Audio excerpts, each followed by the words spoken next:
दिल्ली से अहम खबर है। दिल्ली के तुर्कमान गेट इलाके में धर्मांतरण की कोशिश का मामला सामने आया है। मोहम्मद कलीम ने 3 हिंदुओं का धर्म बदलवाने की कोशिश की। रैन बसेरे के कर्मचारियों पर कलीम ने दबाव बनाया, ये आरोप लगा है। धर्म बदलने के लिए नौकरी, पैसे और शादी का झांसा दिया गया। शिकायत मिलने पर पुलिस ने कलीम को अरेस्ट कर लिया है। ये 3 अहम तस्वीरें इसी खबर से जुड़ी आपके सामने हैं। रैन बसेरे में क्या धर्मांतरण का कोई गैंग ऑपरेट कर रहा था? नौकरी, पैसे और शादी का लालच दिया गया है तमाम लोगों को। जिहादी गैंग की विदेशी फंडिंग का भी शक है। ये जानकारी भी सामने आ रही। और देखिए TV9 भारतवर्ष पर सुरजीत का बड़ा बयान हम आपको दिखाने जा रहे हैं। मोहम्मद कलीम मदरसे की पर्चियां लेकर आता था, यह कहा है सुरजीत ने। पैसे, नौकरी का झांसा देता था कलीम। कहा यह जाता था कि अगर तुम धर्म परिवर्तित कर लोगे तो तुम्हें पैसे दिए जाएंगे, नौकरी दिलाई जाएगी। जाकिर नाइक का वीडियो दिखाकर ब्रेन वॉश की साजिश का भी जिक्र सुरजीत की तरफ से किया गया है। धर्म नहीं बदलने पर कन्हैया लाल जैसा हश्र करने की धमकी भी दी गई। सुनिए। आपसे कब मिला मोहम्मद कलीम? करीब 1.5-2 साल पहले मिला और वो मेरे ऊपर दबाव बना रहा था। वो यहीं रहता है? कहाँ रहता है? कलीम कहाँ रहता है मुझे पता नहीं है। वो मैं कहीं और रहता था, वहाँ से मेरे पास मिलने आता था। तो काफ़ी बंदे लेके, बहुत बड़ा चेन है इनके। तो ये चेन है, तो मैंने कंप्लेन किया डीसी साहब को, एसीपी साहब को भी कंप्लेन किया हमने। उसके बाद उनका अरेस्ट हो गया। वो जाकिर नायक का भी वीडियो दिखाता था और डराता था, धमकाता था।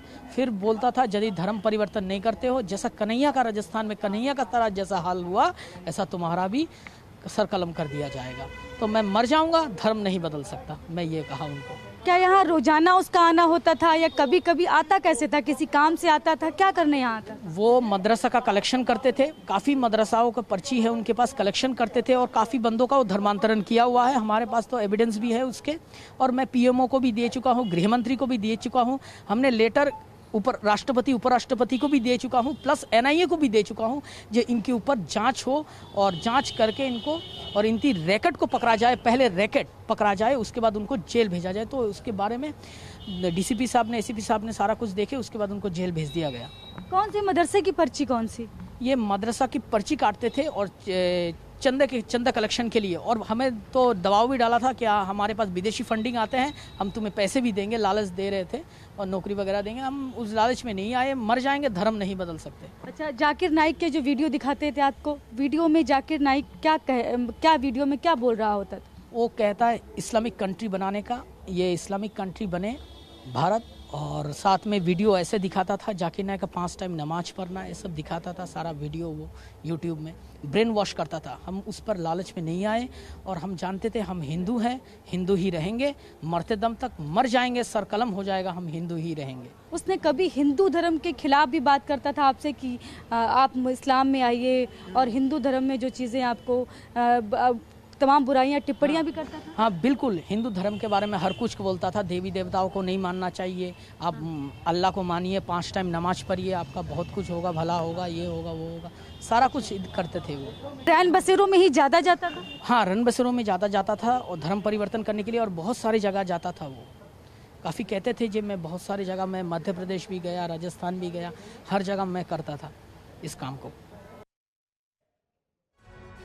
तो देखा आपने ये शख्स किस तरह से मोहम्मद कलीम नाम के इस इंसान पर बहुत गंभीर आरोप लगा रहा है। ये मोहम्मद कलीम की तस्वीर भी हम आपको दिखा रहे हैं, जिसे दिल्ली पुलिस ने अब गिरफ्तार कर लिया है। जिस रैन बसेरे में धर्मांतरण की कोशिश की गई, वहां से TV9 की रिपोर्टर शालिनी वाजपेयी ने हमें एक रिपोर्ट भेजी है। वो रिपोर्ट आपको दिखाते हैं पहले। और शालिनी वाजपेयी इस वक्त हमारे साथ लाइव कनेक्ट भी हो चुकी हैं, फिर उनसे बात करेंगे, लेकिन पहले उनकी रिपोर्ट। दिल्ली में जबरन धर्म परिवर्तन कराने का एक और मामला सामने आया है। ये तुर्कमान गेट के सामने ये शेल्टर होम है, जहां पर तमाम लोग रहते हैं जो बेघर होते हैं। यहीं पर एक मोहम्मद कलीम नाम का एक शख्स है जो कि इसी तरह के शेल्टर होम्स में जाता था। ऐसा विकी शर्मा, जो जिनको धर्म परिवर्तन कराने की कोशिश की गई, उन्होंने बताया कि वो इसी तरह के रैन बसेरों में जाता था और लोगों का ब्रेन वॉश करने की कोशिश करता था।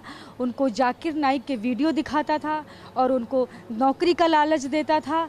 और ये पैसे का लालच देता था, और फिर भी अगर नहीं लोग मानते थे तब फिर उनको फर्जी मुकदमे में फंसाने की भी कोशिश की उसने और परेशान भी किया। ये विक्की शर्मा का कहना है कि और जो अभी जो चांदनी महल पुलिस स्टेशन में जो मुकदमा दर्ज हुआ है उसके जो मुख्य शिकायतकर्ता हैं वो हैं संदीप सागर। संदीप सागर भी रैन बसेरे के केयर टेकर हैं और विक्की शर्मा जो हैं वो इसी रैन बसेरे में कर्मचारी हैं और यहीं पर सुजीत रहता है। तो एक जो शिकायत हुई है संदीप सागर की तरफ से, उसमें सुजीत और विक्की शर्मा ने बताया है कि किस तरह से उनको जबरदस्ती धर्म परिवर्तन कराने की कोशिश की कलीम ने।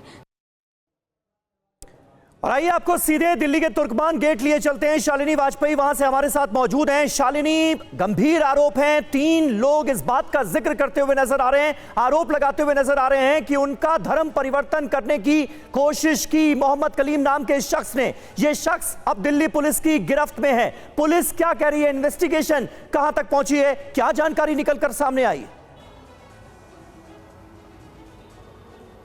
देखिए, पुलिस यहाँ पर लगातार आ रही है, छानबीन कर रही है। जो आश्रय गृह जो है ये रैन बसेरा है, ये तुर्कमान गेट के सामने है और यहीं पर जो केयर टेकर हैं विक्की शर्मा वो भी हमारे साथ हैं और दिल्ली पुलिस की जो टीम है वो लगातार आ रही है, यहाँ पर बातचीत भी कर रही है सबसे और ये जानने की कोशिश कर रही है कि वो आखिर शख्स, उसका मकसद क्या था, टारगेट उसके रैन बसेरा की ही क्यों थे, क्यों रैन बसेरे में बेघर लोगों को जाकर परेशान करना, उन पर धर्म परिवर्तन का दबाव बनाना, क्यों ये कर रहा था। विक्की शर्मा खुद बताएंगे और बड़ा खुलासा खुद विक्की शर्मा करेंगे कि आप बता रहे थे कि एक शख्स को और उसने बाकायदा धर्म परिवर्तन करा दिया है, उसका भी आप जिक्र कर रहे थे। एक शख्स का धर्म परिवर्तन करवाया है लेकिन वो रैन बसेरे में नहीं कराया है, वो बाहर कराया और नहीं वो रैन बसेरे में रहता था।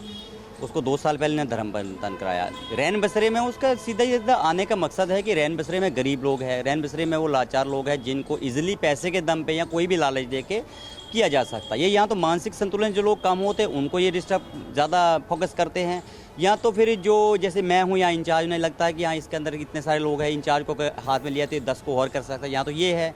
या तो फिर इनका ऑप्शन ये होता है कि भाई अपने पास लालच दो, बुढ़ापा हो या कुछ हो, लालच दो लड़की का, लालच दो प्रॉपर्टी का, जॉब का, तो वो करेंगे। बात हूरों की बात हो रही थी कि हूरे आपको हम कह रहे थे शादी करा देंगे, हूरे मिलेंगे, इस तरह की बात कर रहे थे आप? कह रहे थे हम आपको लड़की देंगे, लड़की से शादी कराएंगे, खूबसूरत लड़की से, और इस जन्म में तो आपको ये मिलेगा, अगले जन्म में आपको 72 हूरें मिलेंगी। इस्लाम में आपको जन्नत मिलेगा, आपको बहुत कुछ मिलेगा। मुझे ना किसी की जन्नत की ज़रूरत है, ना मुझे हूरों की ज़रूरत है, ना मुझे अपनी शादी ही नहीं करनी। अगर मैं हिंदू धर्म हूँ मैं क्यों करूँ शादी, मुझे ज़रूरत ही नहीं है। मैं ऐसे और ना करने पर धमकाया, ना करने पे धमकाया, सर कलम करने की बात करी उसने कई बार, लेकिन हम उसको इतना सीरियस नहीं लेते थे। आज हमारे साथ पुलिस है और पुलिस ने हमारी मदद करी और अभी खड़ी है पुलिस और वो मदद कर रही है, पल पल मदद कर रही है जी। पहले नहीं हुई थी मदद, अब मदद हुई। डीसीपी साहब के कहने पे काफ़ी हेल्प हुई हमारी और एफआईआर भी हुई, उसको इन्वेस्टिगेशन किया गया। हम नहीं कहते अगर हम भी गलत हो, ऐसा कोई नहीं कि हम ही कुछ वो है, जो भी गलत उसको सजा होनी चाहिए। संदीप पहले से ही डर गया, संदीप किसी से बात नहीं कर रहा है। देखिए, संदीप के हैं 2 छोटे छोटे बच्चे, उसकी एक गरीब फैमिली, पूरे परिवार को चलाने वाला व्यक्ति वो है। वो डरा तो क्या है, वो रोटी भी नहीं खा पाएगा, उसका डर है ही है। वो किसी सूरत में आपको बयान या किसी व्यक्ति को बयान नहीं दे सकता है। उसकी मदर की तबीयत थोड़ा ख़राब हुई है, बीमार हुई है, इसी चलते कि भाई पता ना क्या हो जाए मेरे बेटे को। हालांकि अब मीडिया खड़ी है, पुलिस खड़ी है, कुछ होगा नहीं, हम कह रहे हैं, लेकिन हम भी ये नहीं जानते हमारे साथ कब क्या हो जाए। शालिनी, एक सवाल ये भी है कि रैन बसेरे तक उससे पहले पुलिस ये मोहम्मद कलीम नाम का शख्स कैसे पहुंचता था? रैन बसेरे में भी क्या कोई उसके मददगार थे जो उसकी इन बातों को बढ़ावा दे रहे थे? पुलिस की इन्वेस्टिगेशन को लेकर कोई तथ्य सामने आए हैं क्या? देखिए, मैं आपको बताऊं समीर की पुलिस अभी सिर्फ बातचीत कर रही है, सबके बयान दर्ज कर रही है और पुलिस अभी कह रही है कि हम तहकीकात के बाद ही कुछ कहेंगे। अच्छा। अभी जो सुजीत से जो मेरी बात हुई, उन्होंने कहा है कि वो पर्चियां लेकर आता था क्योंकि फंड का उसको दिखाना होता था कि इतना पैसा हमारे पास है और अगर आप धर्म परिवर्तन करते हैं तो हम आपको मोटी रकम देंगे, नौकरी देंगे, इसलिए वो पर्चियां लाता था। और ये लोग ठीक है शालिनी, आप नजर बनाकर रखिएगा।